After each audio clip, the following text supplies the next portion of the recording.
I'm Michael Parsons, I'm Chief Executive of Wren Investment Office, and we're here today to talk through some of the issues about family offices and families who want to set up family offices for themselves, be it single family offices in-house or using multi-family offices outsourced, or a combination of the two.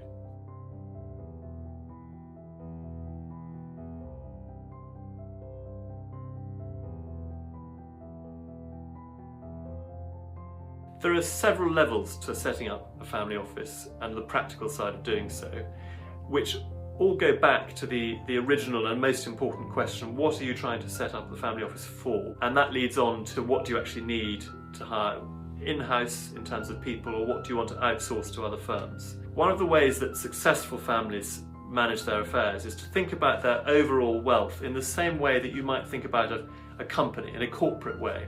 So think about their wealth enterprise. And in a really well-run company, you'd have clear functions for who does what and who is responsible for each aspect of running the company. So might have a chairman, non-executive chairman, who's responsible for overseeing the governance of the firm. Then you'd have a CEO who's responsible day to day for running the firm, liaising with all the different aspects of the business. And then there are teams that are responsible for specific bits, such as a finance team, accounting, legal, the property management of properties, and also the investment arm, responsible for overseeing the investments. So one of the ways to start setting up a family office is to think through, for a family, what functions do they need? And then where's the best place for them to get that function? Are they best to do that in-house, hire somebody with that expertise in-house, or to outsource to a multi-family office, a law firm, or another firm with expertise in that specific function and sector?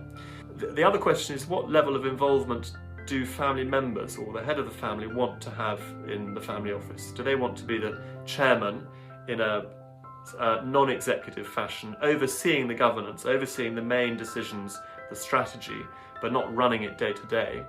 Or do they want to be the CEO, running everything, taking day-to-day responsibility for their family affairs and investments, and overseeing the accounting side, the property side, the legal side of all aspects of their wealth? And that will very much depend on the character and level of interest of the head of the family or the family members themselves.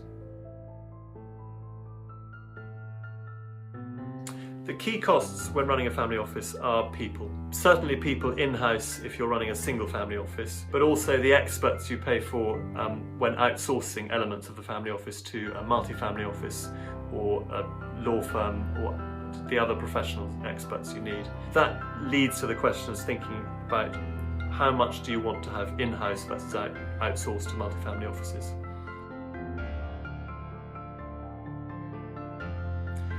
The question as to when to start thinking about building a family office is difficult.